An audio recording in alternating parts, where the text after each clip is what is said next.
اللهم صل على سيدنا محمد يا رب صل وسلم دائما ابدا على حبيبي. مفتی صاحب، اہل حق اور اہل باطل کی کیا پہچان ہے؟ اہل حق اور اہل باطل کی بہت ساری پہچانیں ہیں بھائی.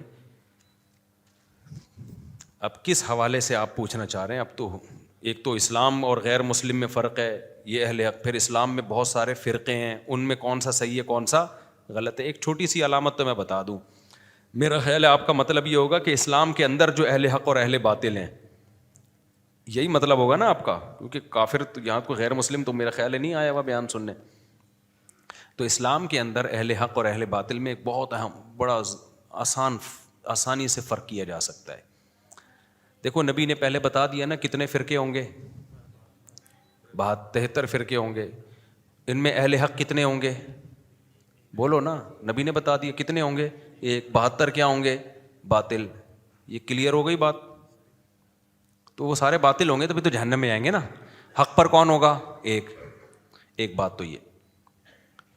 دوسری بات، نبی سے پوچھا گیا وہ حق پر کون ہوگا؟ آپ نے فرمایا ما انا علیہ و اصحابی. آپ نے نہیں فرمایا قرآن حدیث، کیونکہ قرآن حدیث کی تشریح ہر آدمی اخپل طریقے سے کر رہا ہے. تو آپ نے اس کی علامت بتائی کہ جو قرآن و حدیث کی وہ تشریح کرے گا جس پہ صحابہ کا عمل تھا. ما انا علیہ و اصحابی. ایک صاحب کل مجھے کہنے لگے نبی نے تو قرآن حدیث دیا، قرآن حدیث دیا، اب صحابہ کو بیچ میں کہاں سے لے آتے ہو؟ میں نے کہا نبی نے جو قرآن و حدیث دیا نا، اسی قرآن و حدیث میں ہی صحابہ کا بھی تذکرہ ہے. ان کو نکالنے کی اجازت بولو نہیں ہے. اس کی مثال ہے جیسے پرویزی فرقہ کہتے ہیں قرآن ہے، قرآن کو مانو. باتیں بڑی اچھی کرتے ہیں. ہم کہتے ہیں قرآن کو جو حدیث کو نہیں مانتا وہ قرآن کو مانتا ہی نہیں ہے، کیونکہ قرآن خود حدیث پر عمل کرنے کا حکم دے رہا ہے. تو نبی نے علامت کیا بیان کی ہے؟ ما انا علیہ و اصحابی، جس پر میں اور کون ہوں؟ صحابہ ہوں. یعنی قرآن و حدیث کی وہ تشریح معتبر نہیں ہے جس کو صحابہ نے فالو نہیں کیا. ایک علامت سمجھ میں آ گئی اہل حق کی. دوسری اس سے بھی کلیئر علامت، آپ صلی اللہ علیہ وسلم فرمایا، صحیح حدیث ہے، اس کو سارے فرقے مانتے ہیں، لا تجتمع امتی علی ضلالہ، میری امت گمراہی پہ جمع نہیں ہوگی. کیا مطلب؟ وہ فرقہ ہر دور میں رہے گا. ایسا نہیں ہو سکتا کہ کسی زمانے میں وہ فرقہ مارکیٹ سے کیا ہو جائے؟ شارٹ ہو جائے. یہ ہو نہیں سکتا. It isn't possible. یہ ممکن نہیں ہے کہ وہ فرقہ مارکیٹ سے کیا ہو جائے؟ شارٹ ہو جائے. ہر دور میں رہے گا، کیونکہ اگر وہ کسی بھی دور میں نہیں ہے اس کا مطلب سارے گمراہ ہیں. پھر تو وہ جو فرقہ ہے نا وہ صدیوں سے چلا آئے گا، قیامت تک رہے گا. جب وہ فرقہ ختم ہوگا تو قیامت آ جائے گی. یہ کتنی باتیں حدیث سے ثابت ہو گئیں؟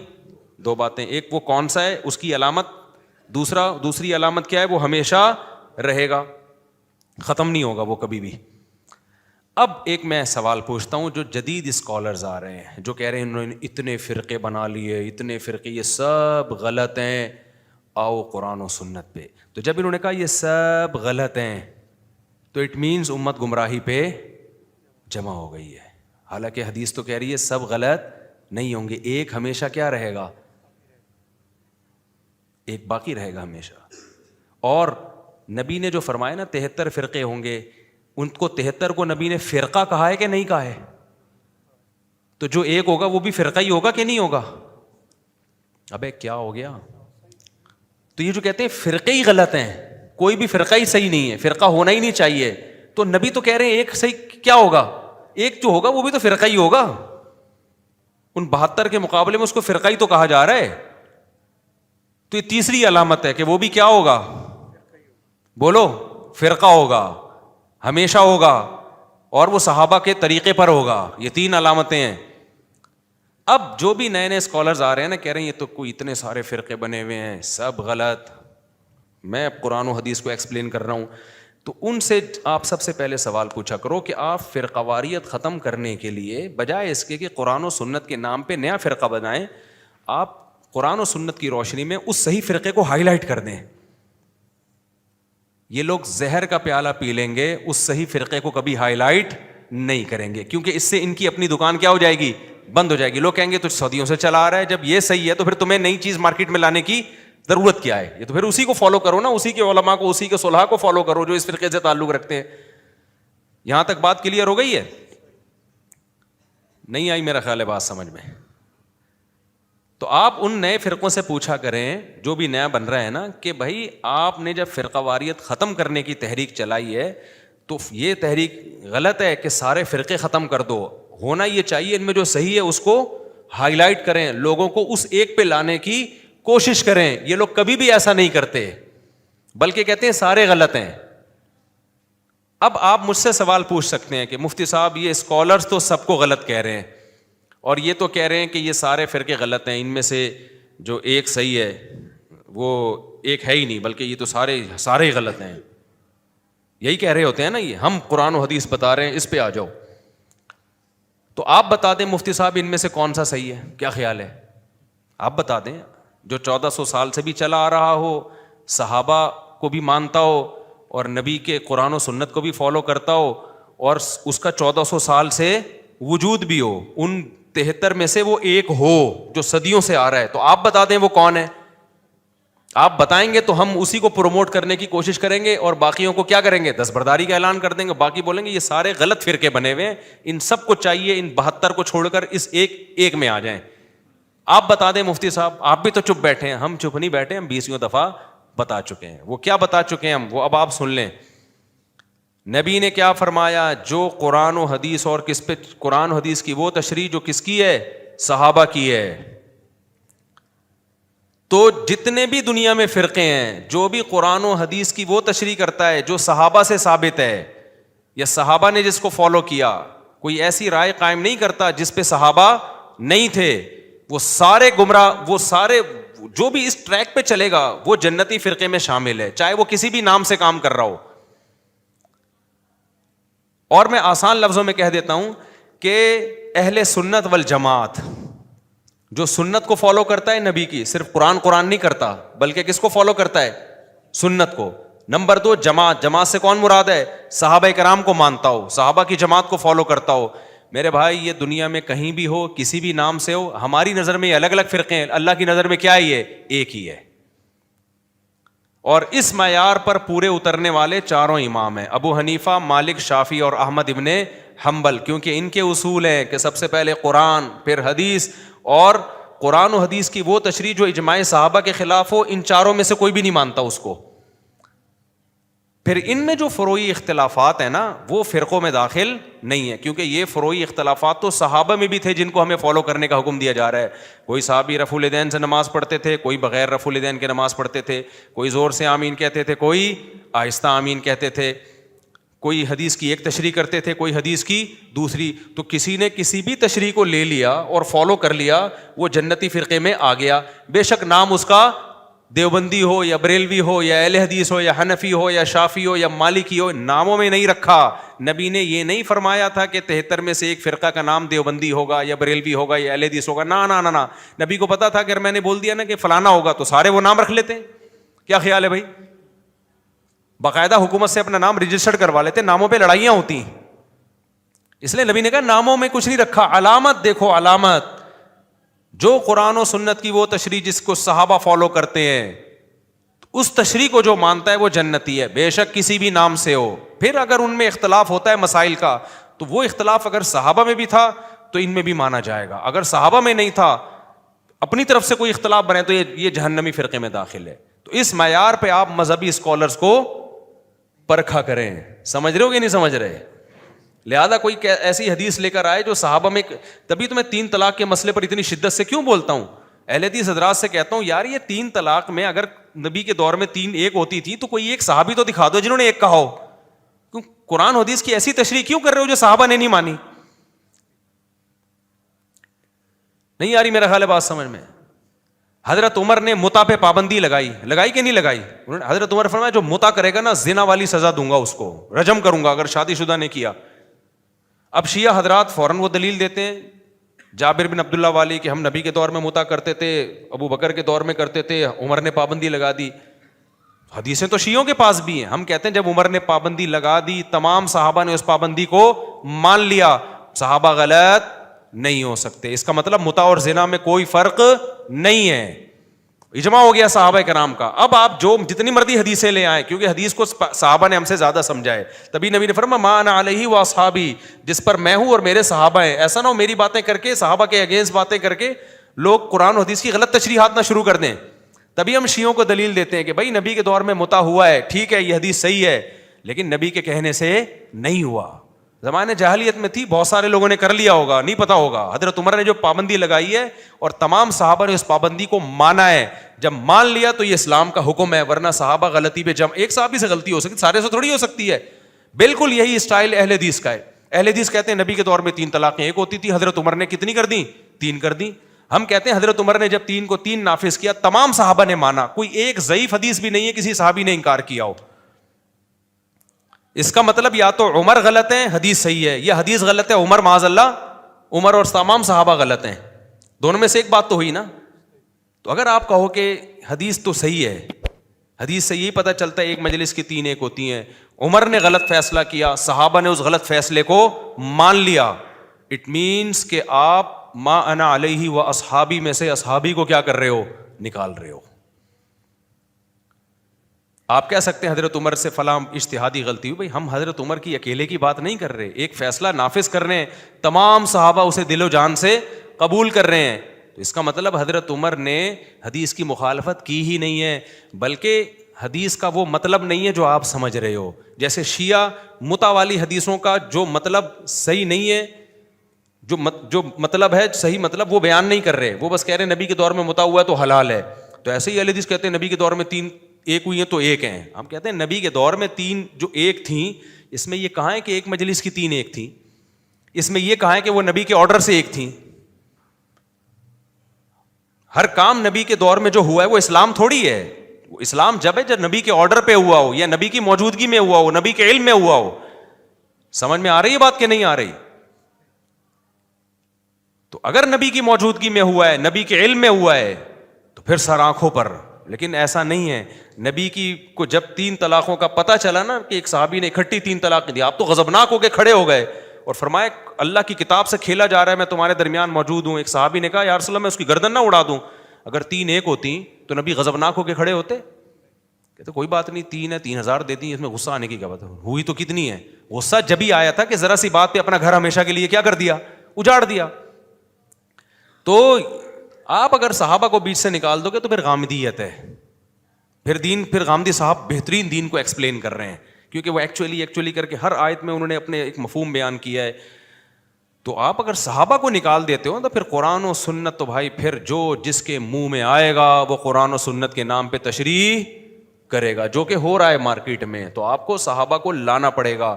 اس کے بعد بھی اگر اختلاف باقی رہتا ہے تو وہ اختلاف شریعت میں فرقواریت نہیں ہے, بلکہ وہ اجتہادی اختلاف ہے, جس کے بارے میں نبی نے فرمایا کہ جب کوئی مجتہد اجتہاد کرتا ہے, اگر وہ درست نتیجے پر پہنچے 2 اجر ملیں گے, غلط نتیجے پر پہنچے تو بھی گمراہ نہیں ہے, پھر بھی اجر ملے گا, کیونکہ اس کے بس میں اتنا ہی تھا.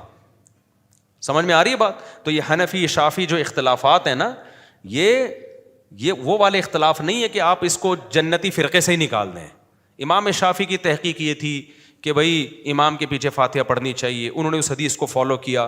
امام ابو حنیفہ کی تحقیق یہ تھی کہ نہیں پڑھنی چاہیے, کیونکہ دوسری حدیث ہے من کان لہ امام فقراۃ الامام لہ قراءۃ, جس کا امام ہے امام کی قراءت مقتدی کے لیے کافی ہے. تو دونوں کا اختلاف ہوا. یہ اختلاف صحابہ میں بھی موجود تھا. عبداللہ بن مسعود فاتحہ پڑھنے کے قائل نہیں تھے, ابو ہریرہ سے روایت ملتی ہے کہ وہ قائل تھے اس کے.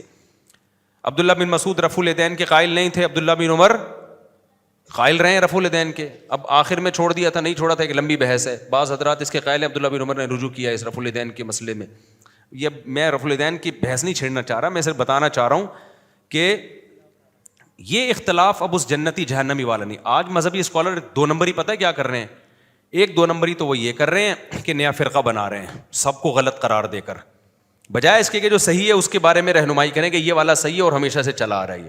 اور یہ پورے معیار, یہ 4 اماموں کو جو فالو کرتے ہیں نا, وہ اس معیار پہ 100% اترتے ہیں, کیونکہ وہ مجتہدین کو فالو کر رہے ہیں. ان 4 اماموں کو جو اہل سنت والجماعت کے امام ہیں, اور یہ اہل سنت والجماعت کے 4 امام قرآن حدیث اور صحابہ سے ہٹتے نہیں ہیں. یہ ان کی یہ خوبی ہے, لہذا ان کو جو فالو کرے گا وہ قرآن حدیث اور صحابہ سے ہٹے گا نہیں, جو ان کی تشریح کو فالو کرے گا. تو اب اس میں یہ جو نئے اسکالرز آ رہے ہیں 2 بدماشیاں کر رہے ہیں. یہ 2 بدماشیاں, پہلی بات یہ کہ یہ نہیں بتاتے ان میں صحیح کون سا ہے، کیونکہ اس سے ان کی دکانیں کیا ہو جائیں گی؟ بند. لوگ کہیں گے جب ان میں سے ہی صحیح موجود ہے تو انہی کو فالو کرو نا، تمہارے پاس ہم کیوں آئے پھر. دوسرا گڑبڑ یہ کر رہے ہوتے ہیں کہ فروعی اختلافی مسائل جن پہ جنت جہنم کا مدار نہیں ہے، جو جنتی اور جہنمی فرقوں میں داخل نہیں ہیں، ان کو بھی جنتی اور جہنمی قرار دینا شروع کر دیتے ہیں. رفع الیدین کا مسئلہ جب بیان کریں گے تو ایسے بیان کریں گے کہ جو رفع الیدین نہیں کرتے گویا وہ گمراہ لوگ ہیں، گمراہ فرقے میں شامل ہیں. سمجھ میں آ رہی ہے بات؟ ان کے جو تشریح رفع الیدین کی ہے وہ مانو، جو یہ تشریح کر رہے ہیں، جو یہ تشریح کر رہے ہیں، حدیث پیش کر رہے ہیں، اس کو مانو. جو مخالف کے پاس دلیل ہے وہ بالکل کیا ہے؟ وہ غلط ہے، اس کی کوئی حیثیت ہی نہیں، اس کی کوئی 2 ٹکے کی اوقات نہیں ہے. ان کو اپنا باپ بناؤ گے، جو یہ قرآن حدیث کی تشریح کریں اور ہم پہ مسلط کریں وہ ٹھیک ہے، اور جو ان کے خلاف جائے وہ دیوبندیت ہے، وہ بریلویت ہے، وہ اہل حدیثیت ہے، وہ شیعیت ہے، وہ فلانیت ہے، وہ ڈمکانیت ہے، اس پہ فرقہ واریت کے لیبل تھوپنا شروع کر دیں گے. تو اسی وجہ سے جو تقلید نہیں کر رہے نا، میں دعوے سے کہتا ہوں وہ بہت زبردست تقلید کر رہے ہیں وہ لوگ، کیونکہ وہ اپنے مذہبی رہنماؤں کو ایسا باپ بناتے ہیں نا، بڑے بڑے مجتہدین کو چھوڑ کر کے. ان کے مذہبی رہنما نے جس کو کہہ دیا صحیح ہے وہ صحیح ہے، جس کو کہہ دیا غلط ہے وہ کیا ہے؟ غلط. جس حدیث کو کہہ دیا صحیح وہ صحیح ہے، اور جس حدیث کو کہہ دیا ضعیف وہ کیا ہے؟ وہ ضعیف ہے. تو اس لیے ان منجنوں سے آپ اپنے آپ کو بچائیں. تو یہ سارے منجن ہیں، فالو کریں انہی کو جو مجتہدین کو امت ہمیشہ سے فالو کرتی آ رہی ہے، اسی میں خیر ہے. اس کے علاوہ آپ کوئی راستہ نہیں ہے آپ کے پاس. جو بھی آپ کو امت سے ہٹا کے ایک نئی چیز پہ لا رہا ہے، کتنا اچھا خوشنما لیبل لگا دے میرے بھائی، وہ غلط ہے. کیونکہ نبی نے فرمایا میری امت گمراہی پہ جمع ہر دور میں اہل حق رہیں گے. ان کے پاس تو جس طرح یہ اسلام کو پیش کر رہے ہیں نا، اہل حق کی تعداد 4 اور 5 سے زیادہ بنتی نہیں ہے. جبکہ ہم کہتے ہیں لاکھوں کروڑوں علماء صلحاء بزرگان دین. جو حنفی ہیں وہ بھی جہنمی، کیونکہ ابو حنیفہ کی تقلید کر رہے ہیں. شافی ہیں جو امام شافی کی تقلید کر رہے ہیں وہ بھی کیا ہو گئے؟ کیونکہ فرقوں کا مطلب تو انہوں نے یہ بتا دیا نا کہ سارے فرقے جو حنفی ہو شافی ہو سارے جہنمی. تو اب جہنم کے بارے میں جانے والوں کی ہم تعداد ذرا بتاتا ہوں آپ کو میں. حنفی سارے جہنمی. آپ کو پتہ ہے جب سے فقہ حنفی مرتب ہوا ہے 50% سے زیادہ لوگ اہل سنت والجماعت میں فقہ حنفی کو فالو کرتے آ رہے ہیں. 50% سے زیادہ، اور اب بھی 50% سے زیادہ ہیں. یہ میری تحقیق نہیں ہے، ڈاکٹر ذاکر نائک کی تحقیق ہے جو میں نے براہ راست ان سے سنی، اور مشاہدہ بھی ہے. بنگلہ دیش پورا حنفی ہے، کے پی کے پورا کیا ہے؟ چند ایک کو چھوڑ کر، اہل حدیث تو بہت تھوڑے ہوں گے کے پی کے میں، سارے کیا ہیں؟ حنفی ہیں. پورا بلوچستان کیا ہے؟ حنفی ہے، سوائے چند ایک. پورا پنجاب کیا ہے؟ حنفی ہے. پورا کراچی کیا ہے؟ چند ایک کو چھوڑ کر، چند مسجدیں اہل حدیثوں کی یا کچھ دوسروں، باقی سارے کیا ہیں؟ حنفی ہیں. پورا افغانستان کیا ہے جو روس سے لڑے اور اب بھی ایک انہوں نے حکومت قائم کی، وہ سارے کیا ہیں؟ بولتے کیوں نہیں؟ حنفی ہیں. آذربائیجان جہاں میں گیا ہوں حنفی ہے. تاجکستان حنفی ہے. ایران میں جتنے سنی ہیں 99% جو سنی ہیں وہ کیا ہیں؟ حنفی ہیں. ادھر چلے جاؤ آپ ترکی، جس نے 500 سال زمین پہ دادا گیری کی ہے، مسلمانوں کی قیادت کی ہے، وہ سارے کیا تھے؟ حنفی تھے. پھر بر صغیر میں جو 1000 سال حکومت رہی ہے سب حنفیوں کی رہی ہے. اور یہ آج سے نہیں ہے کہ ابھی سے آ گئے ہوں، جب سے فقہ حنفی مرتب 1200 سال سے زیادہ عرصہ ہو گیا. پھر آپ چلے جاؤ ملیشیا، وہ سارے شافعی ہیں. سارے کیا ہیں؟ شافعی ہیں. اور تھائی لینڈ کی طرف چلے جاؤ، وہاں بھی جتنے قدیم مسلمان ہیں، اچھا چائنا میں جتنے قدیم مسلمان ہیں سارے حنفی ہیں. کل چائنا سے جماعت آئی ہوئی تھی، وہ بتا رہے تھے ہمارے یہاں تو سارے فقہ حنفی. تو یہ کیا اب کوئی فرقہ وجود میں آیا ہے؟ جب سے چائنا میں اسلام آیا ہے وہ کیا ہے؟ ہمیشہ سے حنفی ہیں، فقہ حنفی کو ہی فالو کر رہے ہیں. منگول جو مسلمان ہوئے تھے، بعض لوگ کہتے ہیں منگول ہیں، بھائی منگول تو سارے حنفی ہوئے تھے، صحیح ہے نا، جب اسلام لائے ہیں. حتیٰ کہ یہاں جتنے ہمارے اہل حدیث ہیں ان کے بھی ابا دادا یا پردادا پہ جا کے وہ سارے کیا ہیں؟ حنفی ہیں. وہ بھی یا پردادا نہیں ہوں گے تو پردادا سے اوپر سارے حنفی ہوں گے وہ بھی، ٹھیک ہے نا. تو میں بھی یہ مقابلہ نہیں کر رہا اہل حدیث اور حنفیوں کا، میں تو کہہ رہا ہوں اگر آپ کسی کو حنفیت کی بیس پہ گمراہ قرار دیتے ہو کہ یہ حنفی فرقہ ہے اور جہنم میں جائے گا، تو 50% امت کہاں چلی گئی؟ جو اہل سنت والجماعت میں شیعہ وغیرہ، ان کو تو میں اہل سنت میں وہ بھی نہیں اپنے آپ کو داخل کرتے، ان کو تو ہم داخل ہی نہیں کر رہے، ہم تو اہل سنت کی بات کر رہے ہیں. تو اب یہ 50% تو یہ چلے گئے کہاں پہ؟ اور آج سے نہیں گئے، کیونکہ ماضی میں جاؤ گے تو 50% سے بھی زیادہ حنفی تھے. حنفی. پھر سعودیہ میں بہت سارے حنفی ہیں, شام میں بہت سارے حنفی ہیں, شافی بھی ہیں اور حنفی بھی ہیں. تو یہ سارے کہاں چلے گئے مارکیٹ سے میرے بھائی؟ یہ جائے گا جہنم میں. اب جہنم میں بھیجنے کے لیے بچے ہیں شافی, مالکی اور حنبلی. سعودی عرب میں آج بھی 99% علماء حنبلی ہیں. فقہ حنبلی پڑھے بغیر سعودی عرب میں کوئی چھوٹی سی پوسٹ بھی نہیں ملتی آپ کو مذہبی. دارالافتاء کھولنے کی اجازت ہی نہیں ہے, فقہ حنبلی نافذ ہے وہاں پہ, لا ہے. گو کہ بہت سارے علماء کچھ ایسے بھی ہیں جنہوں نے فقہ حنبلی کو چھوڑ دیا, لیکن وہ اب چھوڑا ہے. اب تک کس کو فالو کر رہے تھے وہ؟ فقہ حنبلی کو. اور اب بھی میجورٹی فقہ, میں تو وہاں حرم میں علماء کے درسوں میں بیٹھا ہوں, فقہ حنبلی کی کتابیں پڑھا رہے ہوتے ہیں وہ. آپ ان سے پوچھو کہ آپ کس فقہ کو فالو کرتے ہیں, منہ سے بولتے ہیں کہ ہم حنبلی ہیں. ہمارے اہل حدیث بھائی کہتے ہیں نہیں وہ تو قرآن حدیث کہتے ہیں. بھائی قرآن حدیث اور فقہ حنبلی میں ٹکراؤ تھوڑا ہی ہے.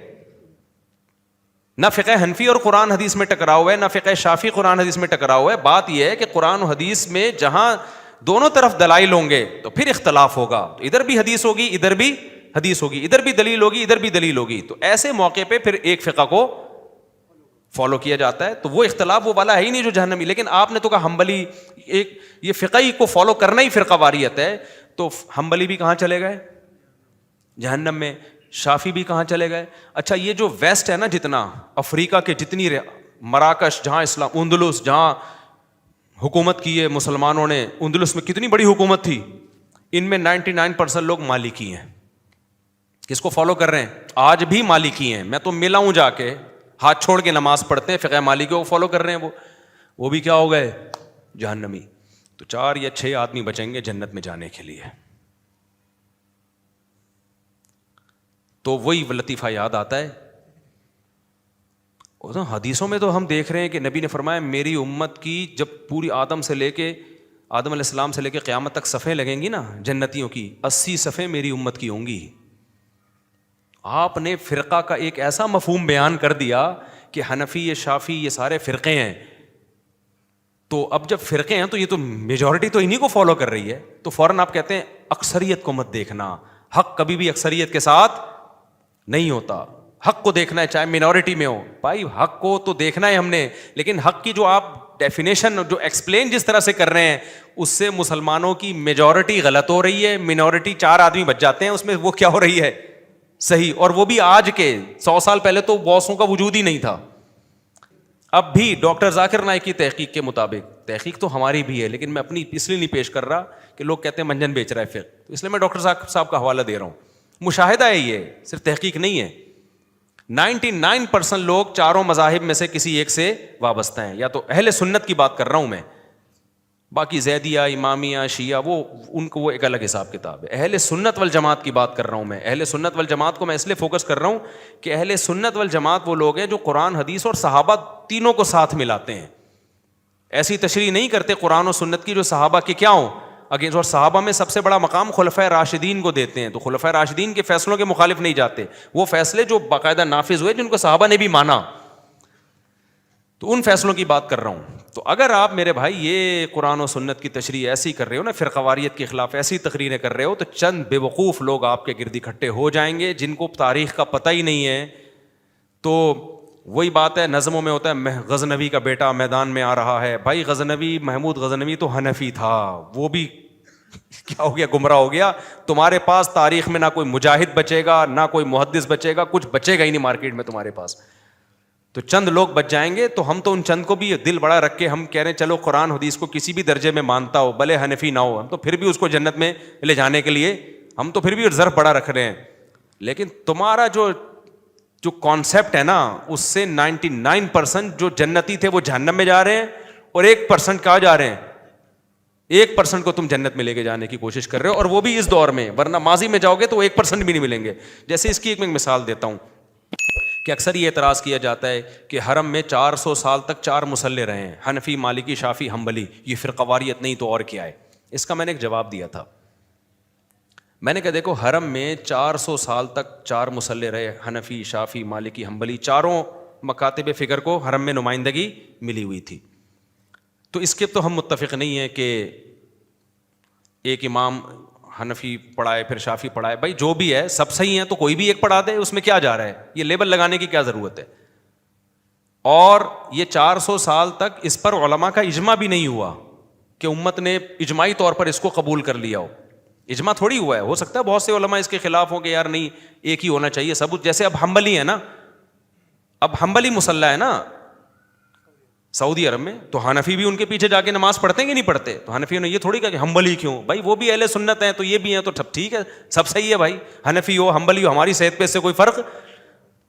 صدیوں تک حنفیوں نے حکومت کی حرمین پہ, حنبلیوں کو اس پہ کوئی اعتراض نہیں ہوا کیونکہ وہ ان کو بھی اہل سنت والجماعت میں سمجھتے ہیں. پھر جب حنبلیوں کی حکومت آئی تو سب سے زیادہ علماء دیوبند نے سپورٹ کیا ہے سعودیہ کو. پتہ ہے آپ کو, شروع میں مخالفت تھی کیونکہ معاملہ کنفیوز تھا کہ یہ کوئی خوارج ٹائپ کی کوئی باغی تو نہیں ہے, لیکن جب معاملہ کلیئر ہو گیا کہ بھائی ان کے عقائد درست ہیں, تو حنبلی ہونے کے باوجود آپ کو پتہ ہے سب سے زیادہ سپورٹ کس نے کیا تھا ان کو؟ حنفیہ نے سپورٹ کیا, علماء دیوبند نے سپورٹ کیا. کیونکہ ہماری نظر میں حنفی اور حنبلی میں کوئی فرق نہیں ہے, ایک ہی مکتب فکر ہے. مسائل کا اختلاف وہی ہے جو صحابہ میں بھی تھا. آل سعود جو فہد بن عبد العزیز سے کے دور تک تو بہت اچھے تعلقات تھے علماء کے. اس کے بعد جا کے پھر وہاں جو بھی فسادات ہوئے اور جو بھی معاملہ ہوا, اب میں زیادہ اس کی گہرائی میں نہیں جاتا, کچھ بہت ساری نیگیٹیوٹی پھیلائی گئی. لیکن اس سے پہلے تو وہ علماء عرب جانتے ہی علماء دیوبند کو تھے. بذل المجہود شیخ الحدیث مولانا زکریا رحمۃ اللہ علیہ کی آج بھی وہاں رکھی ہوئی ہے. شیخ الحدیث مولانا زکریا رحمۃ اللہ علیہ کے بڑے اچھے تعلقات تھے شیخ بن باز سے, سعودی عرب کے جو مفتی اعظم تھے. خیر, تو اب مجھے ایک بات بتاؤ کہ یہ تو کسی نے بھی مخالفت, لیکن حرم میں جو 400 سال مصلے رہے نا, تو میں بھی اس کا قائل نہیں ہوں کہ نہیں ہونے چاہیے 4 مصلے, ایک ہی ہونا چاہیے تھا جیسے اب ہے یا اس سے پہلے تھا. اور اس پر ساری امت جمع بھی نہیں ہوئی ہے. بہت سے ہو سکتے ہیں علماء کہتے ہیں بھائی ایک ہی مصلی ہونا چاہیے, ہم سب ایک ہی پیچھے نماز پڑھیں گے. لیکن ایک سوال پیدا ہوتا ہے کہ 400 سال تک اہل سنت والجماعت کے بارے میں یہ سمجھا گیا کہ 4 ہی اہل سنت والجماعت کے نمائندے ہیں, حنفی مالکی شافعی حنبلی, لہذا ان 4 کو وہاں جگہ دی گئی یہ بتانے کے لیے کہ جو جنتی فرقہ ہے نا, جو اہل سنت والجماعت ہے وہ یہ ہیں, ان کو حرمین کی امامت کا حق ہے. سوال پیدا ہوتا ہے 5واں فرقہ میدان میں کیوں نہیں آیا جس نے اپلیکیشن لکھی کہ ہمیں بھی حق دیا جائے؟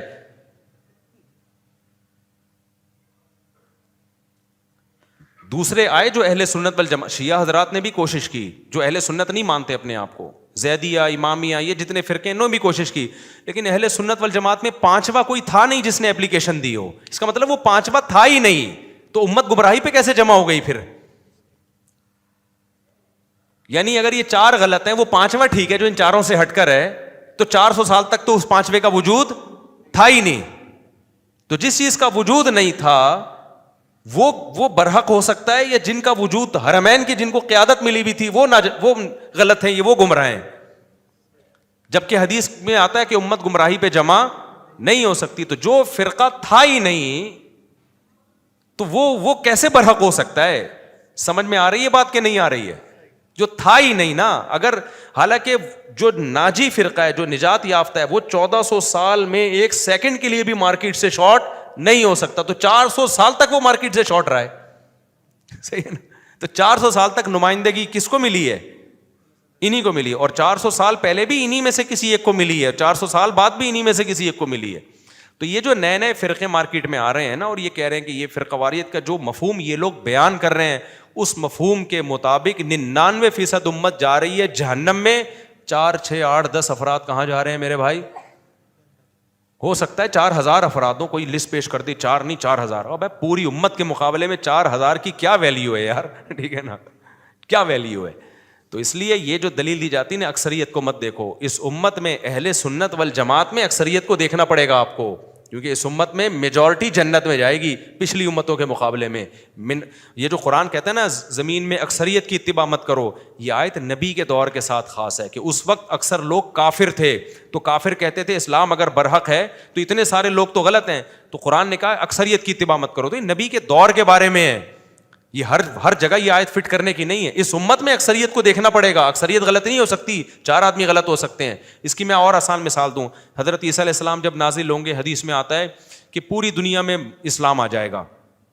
اب اس وقت کوئی نیا فرقہ بنائے, تو لوگ کہیں بھائی یہ ساری اکثریت کچھ الگ بات کر رہی ہے، تم الگ بات کر رہے ہو. وہ کہ قرآن کہہ رہا ہے ان تطیع اکثر من فی الارض یضلوک عن سبیل اللہ. قرآن کہہ رہا ہے اگر تم اکثر لوگوں کو فالو کرو گے تو تمہیں اللہ کے راستے سے گمراہ کر دیں گے. حالانکہ اس وقت اکثریت کس پر ہوگی؟ اسلام پر ہوگی. وہ پوری دنیا اسلام پر ہوگی اس وقت.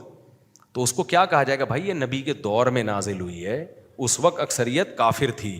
تو کافر لوگ کہتے تھے بھائی یہ اتنے سارے جہنم میں جائیں گے. اس کا جواب ہے واقعی جہنم میں جائیں گے یہ، کیونکہ اللہ کو مانتے ہی نہیں ہیں. ہم بات کر رہے ہیں جو اللہ رسول کو، صحابہ کو مانتے ہیں، قرآن و سنت کو فالو کرتے ہیں، جن کو اہل سنت والجماعت کہا جاتا ہے.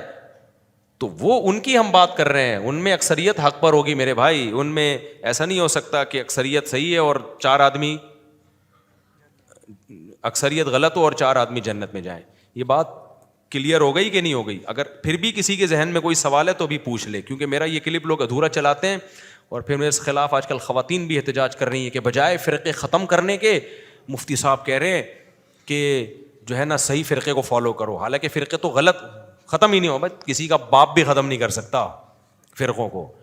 آپ نے صحیح چیز کو بتا دینا ہے یہ صحیح ہے، باقی غلط ہیں. تو جو غلط سے چھوٹ کر آنا چاہیں گے ادھر کو آ جائیں گے، جو نہیں آنا چاہیں گے ان کی قسمت میں ہدایت ہے ہی نہیں. یہ طریقہ نہیں ہے کہ سارے فرقے بم سے اڑا دو اور ایک ہم نئی چیز مارکیٹ میں لے کر آئے ہیں، یہ ہے اصل. تو آپ جو چیز لائیں کائنڈلی آپ اپنے پاس سنبھال کے رکھیں. جو صحیح ہے وہ 1400 سال سے چلا آ رہا ہے، اور وہ وہی ہیں جو قرآن سنت اور صحابہ کو فالو کرتے ہیں، اجماع کو فالو کرتے ہیں، اجماع کے خلاف نہیں جاتے.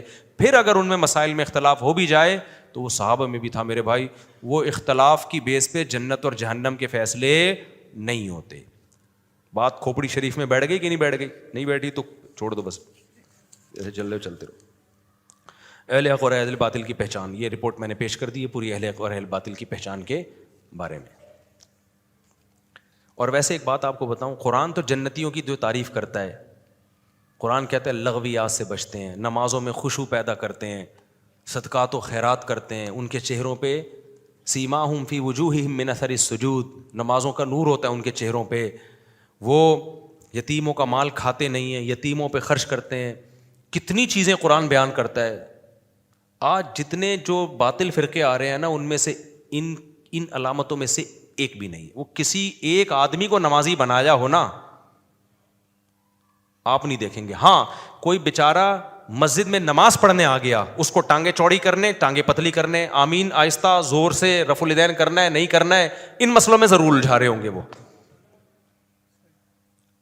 تبلیغی جماعت کا یہ کام ہی نہیں ہے رفع الیدین کے مسئلے.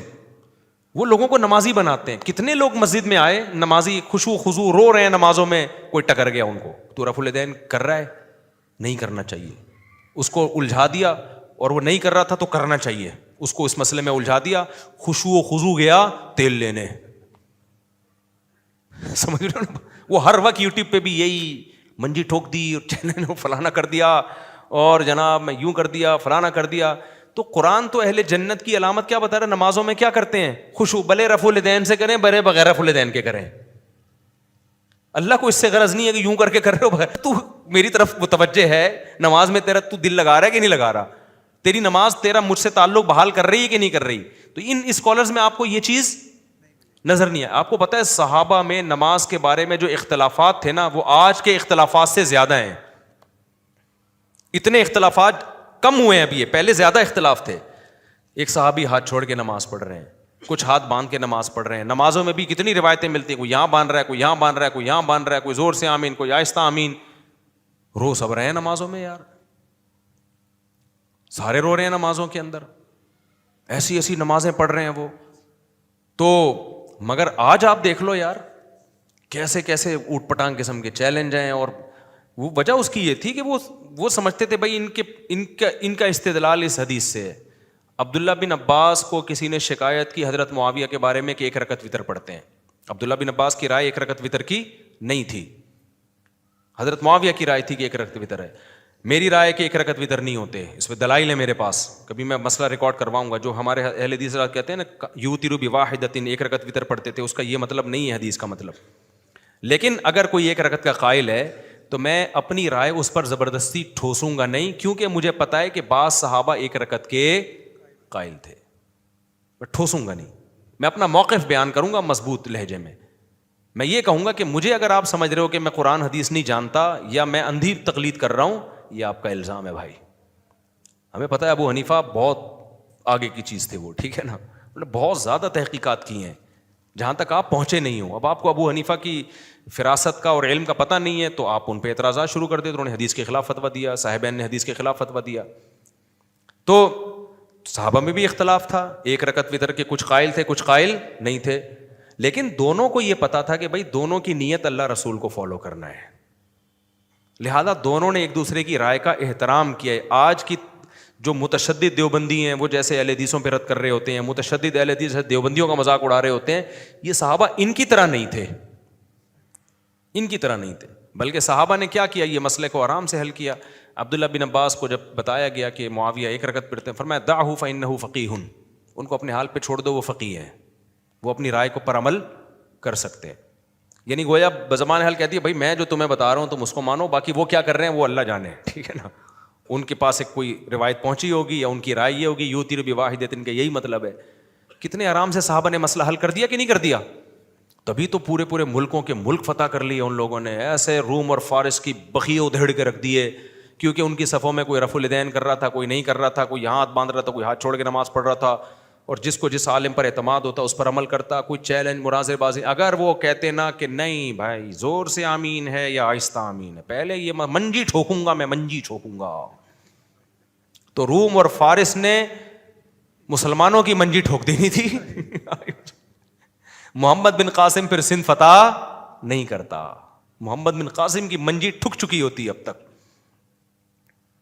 تو اس لیے بڑے بڑے علاقے فتح کر لیے, پھر سائنس کی دنیا میں نام پیدا کیا مسلمانوں نے, کہا یار یہ مسائل حل ہو چکے ہیں. پھر چاروں اماموں نے آ کے تو بالکل ہی ختم کر دیے یہ مسائل, انہوں نے فقہ کو مرتب کر دیا, ریٹن فارم میں لے آئے, امت پوری اس پہ جمع ہو گئی, بھائی اب یہ ریٹن میں ہے, اب اسی کو فالو کرو, اب دائیں بائیں جانے کی تمہیں اجازت نہیں ہے.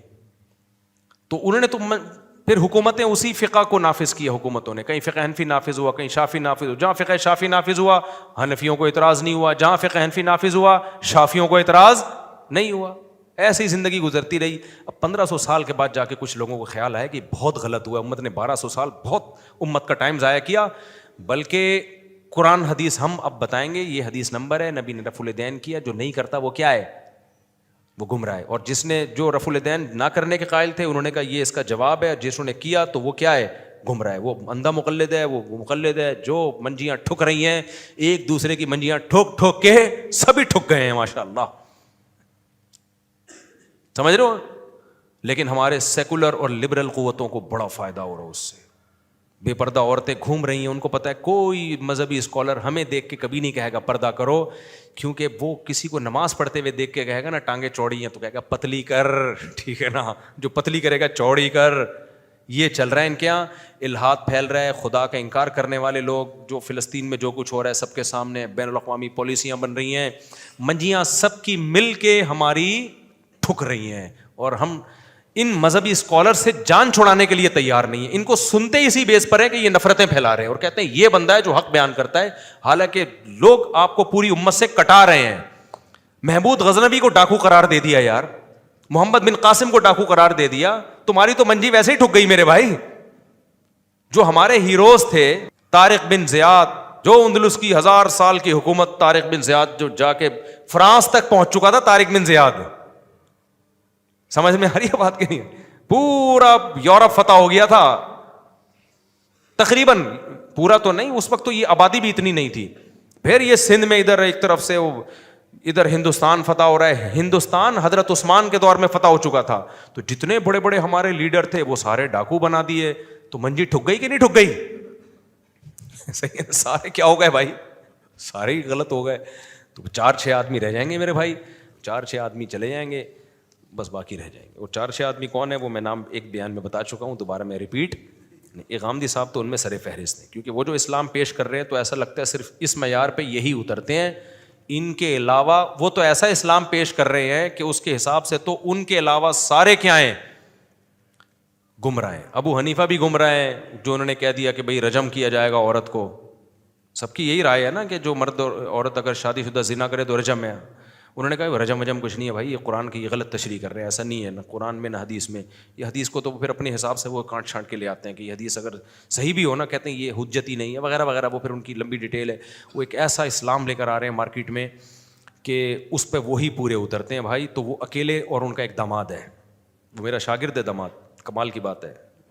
تو وہ جائے گا اور وہ جائیں گے 2 آدمیوں کے علاوہ. لیکن بعض لوگ ایسے ہیں جو ایسا پیش کر رہے ہیں کہ 4-6 بچتے ہیں اس میں. غنیمت ہے، 8-10 4-6 اس میں آ رہے ہیں. باقی تو جو پیش کیا جا رہا ہے بھائی وہ آپ کے سامنے. تو یہ فرقہ واریت کے جو لیبل ہے نا کہ ہم فرقہ واریت کے خلاف ہیں، لیبل بہت اچھے سے لگ رہے ہیں. فرقہ واریت اس سے کم نہیں ہو رہی، مزید فرقے اس سے بن رہے ہیں. سمجھتے ہو کہ نہیں سمجھتے؟ تو آ جاؤ اسی پر جو صدیوں سے چلا آ رہا ہے اسلام. ہاں بدعت کو اپنے پاس راستہ نہ دو. بدعتیں نہیں ہیں اسلام میں. کوئی کہہ سکتا ہے میرے ماموں بھی یہ تیجا کرتے تھے، 40واں کرتے تھے، میرے چاچا بھی. تو صدیوں سے کوئی بدعت نہیں چلی آ رہی. بدعت کچھ دن چلتی ہے چینج ہو جاتی ہے. صدیوں سے جو چیز چلی آ رہی ہے وہ سنتی ہے. بدعت کی تو ڈیفینیشن یہ ہے کہ وہ ٹکتی نہیں ہے. کہ ربیع الاول پچھلے سال جس طرح منایا گیا تھا اس دفعہ تھوڑا چینج ہے، اگلے سال اور چینج ہوگا. 100 سال پہلے جو منایا گیا تھا وہ بالکل ڈفرینٹ اسٹائل تھا. اور اب جس طرح سے آہستہ آہستہ جا رہے ہیں تو بریلوی علماء خود بیدار ہو گئے کہ یہ تو وہی لطیفہ مجھے یاد آ رہا ہے کہ معین اختر کہتا ہے میرے ماموں نے پولیس والوں کو ایسی ایسی گالیاں دیں، ایسے ایسے پارٹس کو گالیاں دیں. پولیس والے کہہ رہے تھے یار یہ والے پارٹس تو ہمیں پتہ ہی نہیں کہاں، یہ کون سے پارٹس ہیں.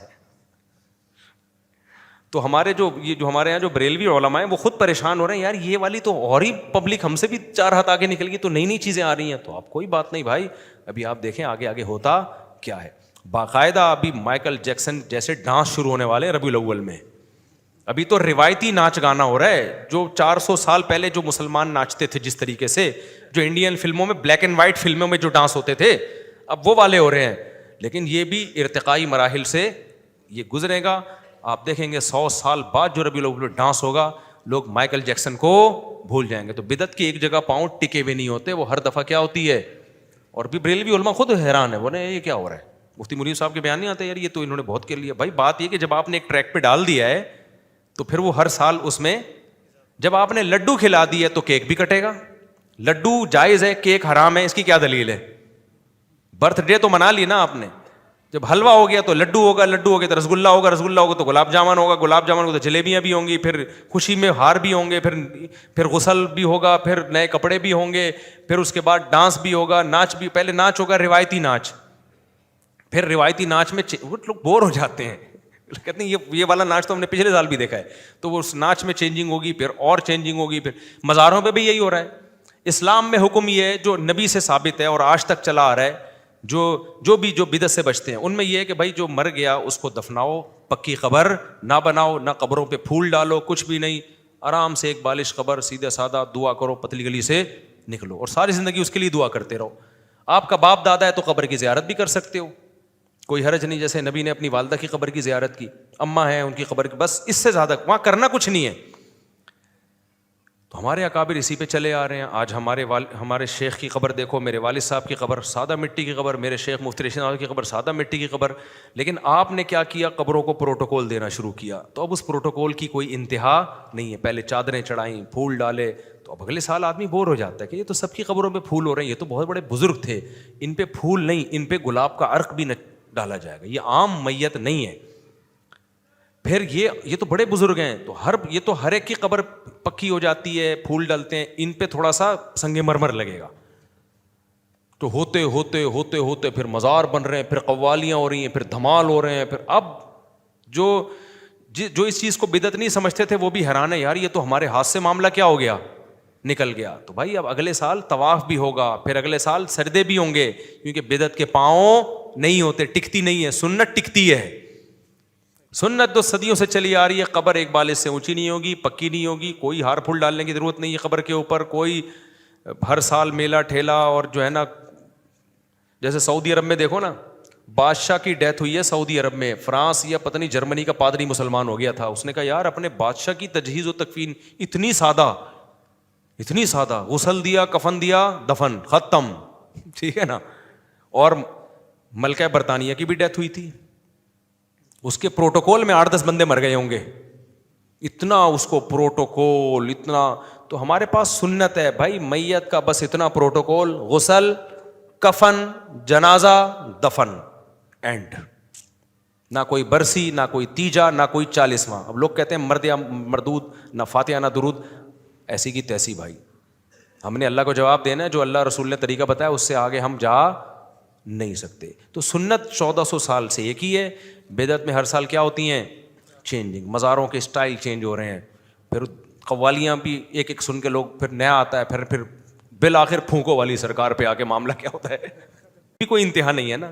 ہم نے بولا بھائی بزرگ انسان ہوتے ہیں, کچھ کوئی ان کے پاس طاقتیں نہیں ہیں. بزرگ کا مطلب ہے گناہوں سے بچتا ہو, اس کی مجلس میں بیٹھو تو اللہ کی یاد آتی ہو, گناہوں سے بچنے کا جذبہ پیدا ہوتا ہو. اٹ از کالڈ بزرگ. 1400 سال پہلے بھی بزرگ کی یہ ڈیفینیشن تھی, آج بھی یہی ہے, قیامت تک یہ رہے گی.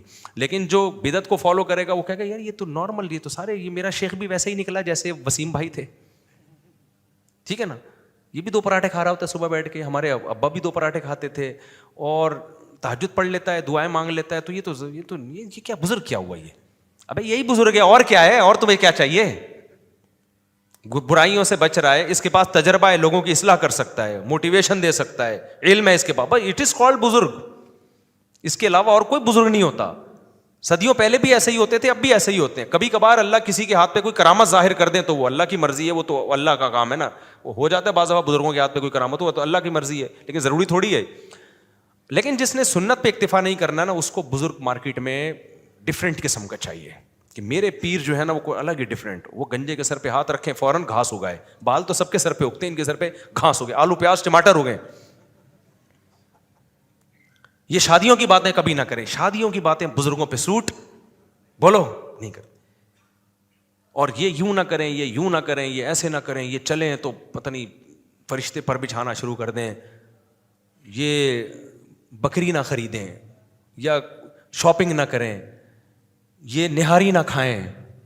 تو یہ جو بدعتی لوگ ہوتے ہیں نا, ان کے لیے بڑی ٹینشنیں ہوتی ہیں, کیونکہ ان کو اپنے آپ کو بزرگ ثابت کرنے کے لیے بہت پاپڑ بیلنے پڑتے ہیں. ہمیں کچھ بھی نہیں کرنا پڑتا.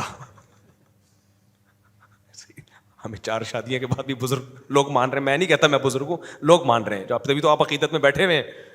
4 شادیاں بھی ہو گئیں, بچے بھی دبا کے ماشاء اللہ ہو رہے ہیں, پراٹھے بھی کھا رہے ہیں, بتا کے کھاتا ہوں, پراٹھا کھاتا ہوں, نہاری بھی پھوڑ رہا ہوں. تو جو ہمارے نظریے کو فالو کرتے ہیں وہ کہتے ہیں پھوڑ لو یار, کیا جا رہا ہے بھائی, مفتی صاحب بھی انسان ہے, پراٹھا کھانے اپنے خرچے پہ چوری کے تو نہیں کھا رہے نا, پراٹھا نہاری کھا رہے ہیں اپنے مزے سے. تو ہمارے یہاں کوئی اتنا بڑا مسئلہ نہیں ہوتا. لیکن اگر آپ بدعت کو فالو کرتے ہو نا, تو بھائی بزرگ ثابت کرنے کے لیے بڑے پاپڑ بیلنے پڑتے ہیں. بزرگ نہ کالا چشمہ لگا سکتا ہے دھوپ میں, ٹھیک ہے نا, کہتے تو شو مار رہا ہے, ٹھیک ہے نا. میرا ایک ولاگ آیا, چشمہ لگایا ہوا ہے میں نے, اتنی شدید دھوپ پڑ رہی تھی نا, آنکھیں کھولی نہیں جانی تھی, مجبوراً لگایا. اور میں نے کہا لوگ بولیں گے مولوی صاحب کو کیا ہو گیا. اس نے کہا لوگوں کو چھوڑو مجھ صاحب, دھوپ ہو رہی ہے, آنکھیں خراب ہو جائیں گی. اچھا پھر اس میں لوگوں نے تصویریں, میرے اسٹائل آ رہے ہیں نا یوں کر کے, اب وہ لوگوں نے ڈالی ہیں بھائی, وہ میں نہیں ڈال رہا. یہ کام علماء پہ سوٹ, یہ اسٹائل مارنا, میرے کہیں بھی اسٹائل کی جو تصویریں یا واکنگ آ رہی ہے نا وہ میری نہیں ہے, وہ لوگوں نے چھپ کے بنائی ہیں. کہیں آ رہا ہے میں یوں کر کے جا رہا ہوں ایسے یوں, کہیں آ رہا ہے میں یوں دیکھ رہا ہوں, وہ خدا کی قسم میری نہیں ہے, اور مجھے بری لگتی ہیں. وہ مجھے بہت برا لگتا ہے یہ عمل. یہ فنکار اداکاروں کے ایکشن ہے, یہ علماء پہ سوٹ نہیں کرتے. اتنے بھی سادہ یعنی انسان نہ گرے کہ وہ شو مارنے شروع کر دے, لیکن یہ لوگ اب مجھ سے کہے بغیر بنا رہے ہوتے ہیں. یہ جو میں بادشاہی مسجد گیا ہوں نا, تلواریں لے کے یہ ان لوگوں نے مجھے بہت پیچھے پڑے, مجھے برا لگ رہا تھا کہ یار چھوڑو مجھے آرام سے. انہوں نے کہا نہیں آپ آئیں, پھر ان کا دل رکھنے کے لیے میں گیا وہاں پہ. تو بھائی ہم تو بزرگ ہیں بھی نہیں, سیدھی سی بات ہے. تو جو بدعت کو فالو نہیں کرتے ان کے لیے دین بہت آسان. کوئی مر جائے تو بھی بڑے آرام سے مر آ گئے, دعائیں گلو چلو بھائی نکلو, ختم ہو گیا سیٹ اپ. لیکن میں آپ اچھا ہمارے نماز پڑھانا بہت آسان ہے. اب دیکھو میں سنتیں گھر پہ پڑھوں یا مسجد میں آ کے پڑھوں میری مرضی ہے. پھر میں نماز کے وقت آیا, سلام پھیرا, کیونکہ سلام کے بعد نبی سے صحیح حدیث ہے, حضرت عائشہ فرماتی ہے نبی صلی اللہ علیہ وسلم اللہم انت السلام کے بقدر بیٹھتے تھے, اس کے بعد کھڑے ہو جاتے تھے. تو ہم یہ کرتے ہیں اللہم انت السلام پڑھا, اس کے بعد پتلی گلی سے نکل گئے. مرضی یہاں سنتیں پڑھیں, مرضی گھر جا کے پیچھے سے کوئی اوئے ایسے آواز نہیں دیتا, وہ تنخواہ لے رہے ہو کم از کم 25 منٹ تو بیٹھو یہاں پہ, اٹھے اور نکل لیے. بھائی ہم تو وہ قرآن و سنت میں جو ہے وہ اسی یہی ہے, اتنا ہی ہے بس. امام نماز پڑھائے گا, اس کے بعد امام اور مقتدی کا رشتہ ختم. لیکن اب جو آپ اگر بدعت کو فالو کرتے ہو, امام پہلے آ کے مصلی پہ بیٹھا ہوگا, تنخواہ اتنی مل رہی ہے جتنی ہمیں مل رہی ہے, ذمہ داری کیا ہے ڈبل, پہلے آ کے بیٹھے گا. قد قامت الصلاۃ پہ سب کے ساتھ وہ کھڑا ہوگا. پھر اس کے بعد وہ لمبی دعا کرائے گا, اجتماعی دعا سلام کے بعد, یا اللہ فلانا ڈمکا, اجتماعی ہوگی. پھر اس کے بعد پھر وہ سنتیں بھی وہیں پڑھے گا, کیونکہ ان کے یہاں سنتوں کے بعد بھی دعا ہوتی ہے. اگر امام چلا گیا, لوگ دعا کرائے بغیر بھاگ گیا, پھر سنتوں کے بعد الگ دعا کرائے گا. یا تو اس کی تنخواہ ڈبل کرو میرے بھائی, تنخواہ اتنی مل رہی ہے جتنی دیوبندیوں کو مل رہی ہے, کام اس کا کیا ہو رہا ہے, ڈبل کام لیا جا رہا ہے. تو اور اب پتہ نہیں, اور پھر اس کو ہر تیجے میں بھی جانا ہے امام کو, ہر 40. شروع میں تو بڑا مزہ آتا ہے کہ تیجے میں بھی بریانی, 40 میں بھی بریانی, لیکن مرنے والے تو تعداد جب بڑھتی جا رہی ہے, آبادی اتنی بڑھ گئی ہے, تو کبھی آج اس کا تیجا ہے, آج اس کا 40واں ہے, آج اس کا برسی ہے. ہم تو مانتے ہی نہیں سویم, چلے کو اور برسی کو اور 40ویں کو, تو لوگ ہمیں تنگ ہی نہیں کرتے, تنگ ہی نہیں کرتے نا, تو اس لیے ہم بڑا ہنسی خوشی زندگی گزار رہے ہیں. لیکن جو مانتے ہیں, تو امام صاحب بیچارے کی ذمہ داری, اس کے تیجے میں نہیں گئے تو وہ ناراض, اس کے 40ویں میں نہیں گئے, اس کی پیدائش میں بھی جا رہے ہو, مرنے میں بھی جا رہے ہو, چلے میں بھی جا رہے ہو, تیجے. میں تو مردوں کو بھی غسل نہیں دیتا. ایک دفعہ میرے پاس آئے لوگ, مردے کو غسل دیں. میں نے کہا بھائی میں مردوں کو غسل دینے والا لگ رہا ہوں تمہیں کیا؟ کہہ رہے نہیں مفتی صاحب آپ عالم ہیں تو آپ کی ذمہ داری ہے سنت کے مطابق آپ غسل دے سکتے ہیں, ہمیں سنت کے مطابق غسل دینا نہیں آتا. میں نے کہا آپ خود جب نہاتے ہو تو سنت کے مطابق غسل کرتے ہو یا نہیں کرتے؟ اگر نہیں کرتے بالفرض, تو کبھی میرے پاس آیا کہ صاحب مجھ سے غسل فرض ہو گیا ہے, مجھے سنت کے مطابق غسل کرنا نہیں, تو مجھے نہلا دو. میں آپ کو جواب, میں تجھے نہلانے والا لگ رہا ہوں؟ یا آپ آؤ کہ جی منصف صاحب سنت کے مطابق بغلیں صاف کرنا.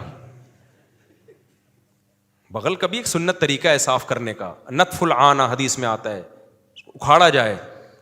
تو اب اکھاڑنے میں لوگوں کو تکلیف ہوتی ہے, ایک خاص طریقہ ہوتا ہے جس سے اکھاڑو تو تکلیف نہیں ہوتی. اب آپ میرے پاس آئے, سب میرے ماموں کی بغلیں اکھاڑ دیں آپ کائنڈلی. میں کہوں بھائی میں کیا بغلیں اکھاڑنے والا, میں کوئی نہیں ہوں. آپ کو دیکھیں آپ سنت کے مطابق اکھاڑیں گے, آپ مفتی ہیں, آپ کی ذمہ داری ہے, آپ سنت پہ عمل کریں.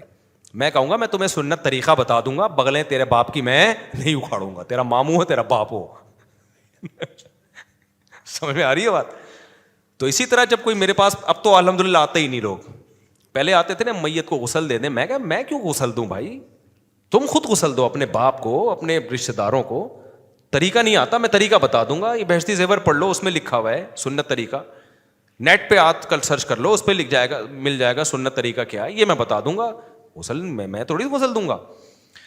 لیکن بعض بیچارے مولوی اتنی ٹینشن میں ہیں کہ وہ سمجھتے ہیں انہوں نے اتنی لوگوں کو فضائل بتائے نا, میت کو غسل دینا بہت ثواب ہے, اتنے انہوں نے ہر جمعے میں تقریریں کی ہیں, اب میت ہو جاتی ہے لوگ کہتے ہیں آؤ نا بہت ثواب ہے.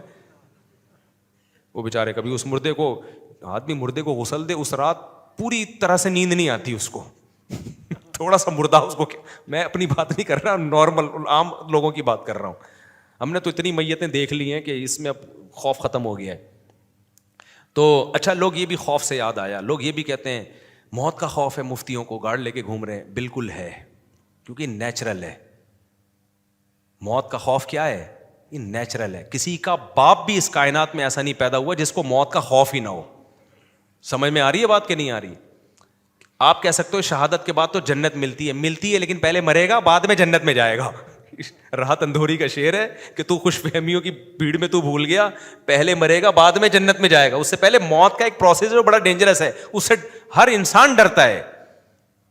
ہاں دیندار لوگوں میں کم خوف ہوتا ہے, دنیا داروں میں زیادہ ہوتا ہے, کیونکہ دیندار کو ایک تسلی ہوتی ہے یار ایک تکلیف ہے ٹھیک ہے, لیکن اس کے بعد اللہ سے امید کی جا سکتی ہے کہ راحتیں ملیں. لیکن خوف ہوتا ہے. ہم نے بڑے بڑے بہادروں کو دیکھا ہے کہ ان کو خوف ہوا ہے. موسیٰ علیہ الصلوۃ والسلام کو جب اللہ نے کہا لاٹھی کو پھینکے وہ سانپ بن گئی, حالانکہ اللہ موسیٰ کو, کلیم اللہ کو پتا تھا اللہ کہہ رہا ہے, تو اللہ تو خیر خواہ ہے نا.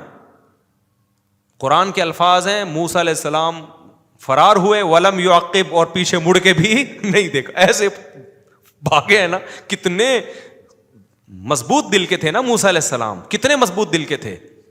لیکن قرآن کے الفاظ ہیں موسیٰ علیہ السلام فرار ہوئے ولم یعقب, اللہ اتنا ہی بتا دیتے کہ بھاگ گئے بس کافی تھا نا. اللہ نے بھی پورا نقشہ کھینچا, فرمایا ولم یعقب, پیچھے مڑ کے بھی نہیں دیکھا موسیٰ علیہ السلام نے. اتنے بہادر تھے کہ بہادر نہ ہوتے تو اللہ فرعون کے پاس ڈائریکٹ بھیجتا آپ کو. اور کتنے مضبوط کہ ایک مکہ لگایا بندہ ہی مر گیا. اس کے باوجود جب سانپ دیکھا نا تو فرار ہوئے. اب وہاں کوئی بدعتی بیٹھا ہوتا یا کچھ جو آج کل جو بیوقوف لوگ جو کمنٹس کر رہے ہوتے ہیں, یہ دیکھو یہ کلیم اللہ خود مخلوق سے ڈر رہے ہیں سانپ, اور وہ سانپ بھی وہ جس کو اللہ نے سانپ بنایا, مخلوق سے ڈر رہے ہیں, اور ہمیں کہتے ہیں صرف کس سے ڈرو, اللہ سے ڈرو. ٹھیک ہے, کوئی بیٹھا ہوتا تو یہ اعتراض کرتا. تو موسیٰ علیہ السلام کیا کہتے ہیں, بھائی ہم اللہ سے ڈرتے ہیں لیکن یہ سانپ بھی کس نے پیدا کیا ہے, اللہ نے کیا ہے, اس میں کاٹنے کی صلاحیت بھی اللہ نے رکھی ہے, ڈسے گا تو موت کا بھی خطرہ ہے, تو ایسے تھوڑی مر جائے, پہلے تکلیف ہوگی بھائی, زہر اندر جائے گا. یہاں علماء نے ایک اشکال اٹھایا کہ موسیٰ علیہ السلام کو تو اللہ نے کہا تھا کہ سانپ, یہ میں سانپ بنا رہا ہوں, تو پھر ڈرنے کا کیا ہو بھائی. بات یہ کہ طبعی چیزیں ہیں, یہ طبعی چیزیں, نیچرل ہے. اللہ کے کہنے کے بعد بھی ڈر لگ رہا ہوتا ہے آدمی کو. اللہ نے وعدہ کیا تھا نبی سے بدر میں کہ فتح ہوگی, اس کے باوجود نبی کو خوف تھا. آپ سردے میں دعائیں مانگ رہے تھے, اللہ یہ چند لوگ شہید ہو گئے تو اسلام تو نام ختم ہو جائے گا. یہ طبعی چیزیں ہیں, نیچرل ہیں. نہیں ڈر لگ رہا اس کا مطلب اوپر کی کھوپڑی کام نہیں کر رہی. تو یہ سب یہ جو کہتا ہے نا میں نہیں ڈرتا, میں تو لاؤ میں پٹاخہ پھوڑوں گا اس کے پاس, پھر دیکھو کیسا اچھلتا ہے 2 فٹ. باقی یہ کہ دیندار لوگ, موت کا ڈر طبعی ہر ایک میں ہوتا ہے, اس کے باوجود بھی جہاں حق کی خاطر جان دینی پڑتی ہے تو خوف کے باوجود جان دے دیتے ہیں, ڈرتے ہوئے دے دیتے ہیں جان, لیکن دیتے ہیں, پیچھے نہیں ہٹتے. جیسے میدان جہاد میں صحابہ کرام, موت کا تو ان کے دل میں بھی خوف تھا, اس کے باوجود وہ اس خوف کے باوجود پیچھے نہیں ہٹتے تھے, سوائے غزوہ احد کے. ایک دفعہ ہوا, پھر اللہ نے وہ غلطی بھی معاف کر دی, ورنہ وہ پیچھے نہیں ہٹتے تھے. تبھی حدیث میں آتا ہے اس خوف کی وجہ سے مجاہدین کے گناہ معاف ہوتے ہیں, کیونکہ یہ نیچرل ہے. اس کے باوجود بھی وہ ڈٹا ہوا ہے. اگر خوف ہی نہ ہو تو قربانی کس بات کی ہو گئی میرے بھائی. تو لوگوں نے نا بہت عجیب اوٹ پٹانگ قسم کی چیزیں رکھی ہیں. تو بہت سے لوگ ہیں مفتی صاحب موت سے ڈرتے ہیں, دیکھو گارڈ وارڈ رکھے ہیں. مجھے خیال ہے میں لکھوں ہاں ڈرتا ہوں. تو میں نے آج تک کوئی بزرگ ایسا نہیں دیکھا جو بالکل بھی ڈرتا نہ ہو. ابھی اللہ نہ کرے کہیں پٹاخہ پھوٹ جائے, گولی چڑھ جائے, دیکھو سارے لیٹیں گے, لیٹے ہوئے ہوں گے یہاں پہ بچنے کے لیے, اور سب سے پہلے میں لیٹا پاؤں گا, کیونکہ مجھے ڈر ہوگا کہ یہ میری وجہ سے, کیونکہ زیادہ تو مجھے ہی ہدف بنانے کی کوشش کی جائے گی. تو میں تو جب نماز پڑھا رہا ہوتا ہوں نا, تو میں یہ دیکھ رہا ہوتا ہوں کہ اگر کوئی کیونکہ دہشت گردی کے خطرے تو ہوتے ہیں علماء کو, میں بہت ہوشیاری سے دیکھ رہا ہوتا ہوں. کوئی بھی مشکوک حرکت ہوئی نا, سامنے کوئی رائفل, کوئی اجنبی بندہ آیا, تو سب سے پہلے میں لیٹ جاؤں گا, یہاں پہ میں لیٹ جاؤں گا. تو لوگ بولیں گے مفتی صاحب ڈر گئے, میں بولوں گا الحمدللہ ڈر گیا, کیونکہ نہیں ڈرا ہوتا نا تو مارکیٹ سے شارٹ ہو چکا ہوتا ہے. یہ احتیاط فرض ہے. ایک ویڈیو وائرل ہوئی کچھ دن پہلے, چند سال پہلے, زلزلہ آیا ہوا ہے, لوگوں نے کہا امام صاحب کا تقویٰ للہیت دیکھو, زلزلہ آ رہا ہے, مقتدی ایک ایک کر کے نا کھسک رہے ہیں, امام کھڑا ہوا ہے بیچارہ, الحمدللہ رب العالمین. لوگ کہہ رہے ہیں امام صاحب کا توکل دیکھو. میں نے کہا یہ توکل نہیں ہے, یہ پرلے درجے کی حماقت ہے. کیونکہ جب چھت گرے گی نا تو وہ نہیں دیکھتی امام کون ہے, مقتدی کون ہے, ان میں کتنی رکعتیں ہوئی تھی, کتنی باقی ہیں. کہ زلزلہ بولے ابھی سلام رہ گیا, خالی سدا صاحب رہ گیا, ان کا ایک باقی تھا وہ کمپلیٹ ہونے دو. چھت تو گرتی ہے بھائی, تو امام کو چاہیے پتلی گلی سے بھاگے وہ, لیکن وہ امام کو بھی پتا تھا میں اگر بھاگ گیا مقتدی بولیں گے آئندہ تمہارے پیچھے نماز ہی نہیں پڑی, تو بزدل آدمی نکلا. جیسے ہی زلزلہ آئے, ہم پہ فرض ہے جہاں بھی ہوں, چاہے تراویح میں ہوں, تہجد میں ہوں, فوراً وہاں سے کیا کریں, بھاگیں. اور یہ حدیث میں نبی نے فرمایا تم میں نماز کی حالت میں کوئی سانپ دیکھے تو سانپ کو قتل کرے, جا کے نماز کمپلیٹ نہ کرے. ہونا تو یہ چاہیے تھا. ہمارے نبی, ہمارے جو رائے ہے اس کے مطابق ہمیں نبی یہ سمجھاتے کہ جب کوئی سانپ دیکھے تو نماز میں بالکل توجہ نہ کرو, کیونکہ تمہارا کانٹیکٹ ڈائریکٹ کس سے چل رہا ہے, اللہ سے چل رہا ہے. ایسے موقع پہ پتہ چلے گا کس کی سچی مچی کی نماز تھی, کس کی جھوٹی موٹی کی. سانپ تمہیں کچھ بھی نہیں کہے گا, کیونکہ جس کی اللہ پہ نظر ہوتی ہے اس کو سانپ بچھوؤں سے ڈر نہیں ہوتا. تو یہ بتاتے, لیکن نبی نے ایسا نہیں بتایا. نبی نے فرمایا نماز میں سانپ نظر آئے کیا کرنا ہے, اسے مارنا ہے. پھر اس میں فقہا کا اختلاف ہوا کہ جب ہم اسے ماریں گے تو نماز ٹوٹ جائے گی یا نہیں ٹوٹے گی. امام حنیفہ کہتے ہیں نماز ٹوٹ جائے گی, لیکن اس کو مارنا کیا ہے, واجب ہے, دوبارہ سے نماز پڑھیں. بعض فقہا کہتے ہیں کہ نہیں, کیونکہ نبی نے حکم دیا مارنے کا تو وہ آگے صحیح کنٹینیو کر لے, ٹھیک ہے نا, لیکن مارنا پڑے گا اس کو. اگر آپ نے نماز نہیں توڑی, سانپ کو دیکھ کر اللہ پہ اعتماد کیا کہ میں اللہ سے میرا کانٹیکٹ ہے, تو بھائی سانپ کا اللہ سے کانٹیکٹ اس قسم کا نہیں ہے. وہ ایک آدمی کسی کے گھر گیا نا, کتا بہت بھونک رہا تھا, تو مہمان ڈر گیا. میزبان نے دیکھا مہمان ڈر رہے, تو میزبان نے مہمان سے کہا آپ نے سنا نہیں ہے کہ بھونکنے والے کتے کاٹتے نہیں ہیں, تو آپ کیوں ڈر رہے ہیں؟ کہہ رہے میں نے تو سنا ہے, پتہ نہیں آپ کے کتے نے بھی سنا ہے کہ نہیں سنا. اس کو بھی یہ بات ہو سکتا ہے اس کی نالج میں نہ ہو, یہ کاٹ دے مجھے. تو تو سانپ کا تھوڑی کوئی کانٹیکٹ ہے کہ یہ اللہ وہ تو وہ مارے گا. تو یہ دین فطرت ہے میرے بھائی. اس میں کوئی عجیب سی چیزیں دین میں لانے کی کوشش مت کرو. تبھی اسباب اختیار کرنے کا حکم دیا ہے ہمیں اور وسائل اختیار کرنے کا حکم دیا ہے. بات لمبی ہو گئی, کہاں سے کہاں چلے. تو بدعت میں خلاصہ یہ نکلا, بدعت میں ٹینشنیں ہی ٹینشنیں ہیں, سنت میں راحتیں ہی راحتیں ہیں, سکون کی زندگی ہے. بدعت میں بڑی ٹینشنیں ہیں کیونکہ بدعت کے پاؤں نہیں ہوتے, ٹینشنوں میں چلتے چلے جاتے ہیں آگے.